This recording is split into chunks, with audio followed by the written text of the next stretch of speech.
اور ان کی قوم کے حالات بیان ہوئے کہ نوح علیہ السلام نے جب اپنی قوم کو توحید کی دعوت دی اور انکار پر عذاب الہی سے ڈرایا تو قوم کے سرداروں نے ان سے کہا، بھلا کیا کہا؟ کہنے لگے آپ تو ہم جیسے بشر ہیں، تو ہماری طرح ہی ہیں آپ، اور آپ کے پیروکار پسماندہ یعنی غریب لوگ ہیں اور کم عقل لوگ ہیں۔ ہماری رائے میں آپ کو معاذ اللہ ہم پر کوئی فضیلت حاصل نہیں، بلکہ معاذ اللہ ثم معاذ اللہ۔ کہنے لگے آپ تو جھوٹے ہیں، اللہ کے نبی کو کہہ رہے ہیں معاذ اللہ، استغفر اللہ۔ نوح علیہ السلام نے جواب دیا کہ میں اپنے رب کی جانب سے واضح دلیل رکھتا ہوں اور اس نے مجھے رحمت سے نوازا ہے، لیکن تم میرے مقام کو سمجھنے کی صلاحیت نہیں رکھتے، تم اتنی صلاحیت رکھتے نہیں ہو۔ اور پھر ارشاد فرمایا کہ میں تم سے دعوت حق کے صلے میں کسی اجر کا طلبگار نہیں ہوں، اور نہ ہی میں اہل ایمان کو اپنے پاس سے دھتکارنے والا ہوں، اور میں نے یہ دعویٰ بھی نہیں کیا کہ میرے پاس اللہ کے خزانے ہیں، اور نہ میں از خود غیب جاننے والا ہوں، اور نہ ہی میں یہ کہتا ہوں کہ میں فرشتہ ہوں، نہ میں یہ کہتا ہوں کہ جن لوگوں کو تم اپنی نظروں میں حقیر جانتے ہو اللہ انہیں خیر سے نہیں نوازے گا۔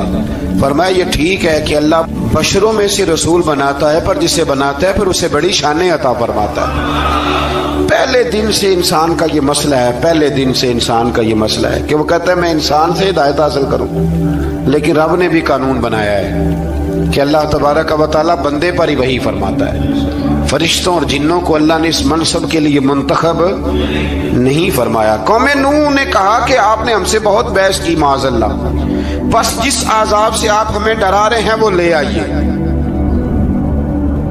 تو نوح علیہ السلام نے کہا کہ اللہ چاہے گا تو تم پر عذاب بھی آ جائے گا۔ آیت نمبر 37 سے 47 میں بتایا کہ اللہ تعالیٰ کی طرف سے نوح علیہ السلام کو حکم ہوا کہ ہماری نگرانی میں اور ہماری وحی کے مطابق آپ کشتی بنائیے،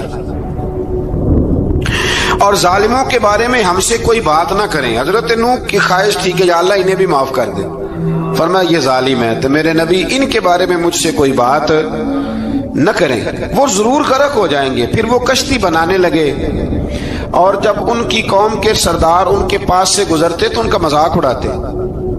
یہ آپ کیا کر رہے ہیں؟ آج بھی وزیر مشیر بڑے بڑے لوگ اللہ ماشاءاللہ دینداروں کا مذاق اڑاتے نہیں؟ اڑاتے ہیں کہ نہیں اڑاتے مذاق؟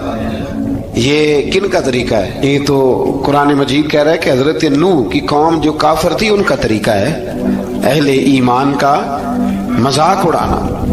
تو وہ مذاق